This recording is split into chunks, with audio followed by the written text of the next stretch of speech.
Good afternoon, everybody. Hi guys. And welcome. We've got the privilege this afternoon of shooting this video from probably one of the most beautiful estates and most beautiful views in the Stellar region, which is No other than Jordan. Jordan Wine Estate. We love driving up here. It's about half an hour from our house, and then you're like in the middle of the winelands, in the middle of the wine country. And we came earlier today to do a shoot with Louise and George. Chef George Jardine. Again, a splendid menu that he's got for the season, and he knows the wines from Jordan so well.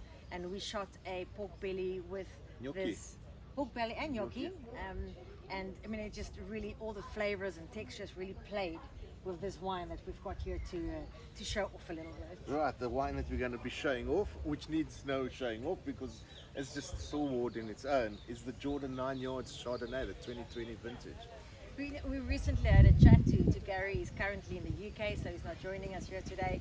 But we had a chat to him, and he's got this incredible understanding of the soil and the environment that they make wine in. And you can drive up the hillside, and I think some of their vineyard safaris also takes you up into the vineyards to really explain to you how far, like from as a crow fly, this farm is from Cape Town, how the wind and how the coolness and all those effects the vineyard, and which allows them, him and Kathy, I mean they're both superb winemakers, allows them to make wines of this stature. Sure, and stature without a doubt. I mean, the 9 Yards on its own, I mean, it just travels miles with regards to reputation.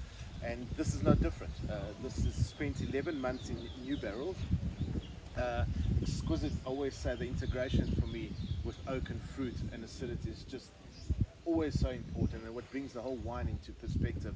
And here again, you know, Gary and his team have put together a Chardonnay that is perfectly drinkable right at the moment. However, it's again one of those wines that you're going to be rewarded with patience. Let's chat a bit about the wine. I'm sure your interpretation would maybe be a bit different, but when I stick my nose in it, it's almost like you know those yellow fruits we as kids picked, lupart. But it's like early in the morning. It's got a fresh, dewy kind of character to it. So there's stone fruit, Sure. but then there's also some preserved lemon. There's also, you know, it's really packed with citrus. There's even some of that yellow apples, that baby crisp, It's crunchy exactly apples. that. I was about to say those small baby apples that you actually find in the syrup, but once you've taken them out of the syrup and you've rinsed them, and you've got that baby apple on its own. It's exactly what I was picking up. Absolutely. And then just enough of that austerity, almost like wet wool, and that mineral, stony, rocky kind of, rocks in the sun kind of character. And then on tasting it, I want to see what you say, and then I'll tell you what I think. Again, first, I always say this, is people always serve Chardonnay too cold. So you don't want to serve it as cold as what you would serve a fresh Sauvignon Blanc. Then you get to experience all these characteristics over and over. But I mean, freshness immediately is, to me, what grabs my attention. It's a wine that obviously requires attention, wants your attention straight away. It's got that lovely freshness, and it literally starts from the tip of your tongue and it carries right through to the back.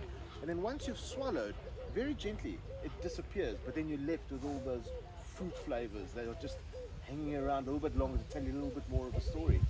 This is the kind of Chardonnay I like to drink. It immediately awards you with lots and lots of fruit. It just goes on and goes on the palate. But then it's ripe.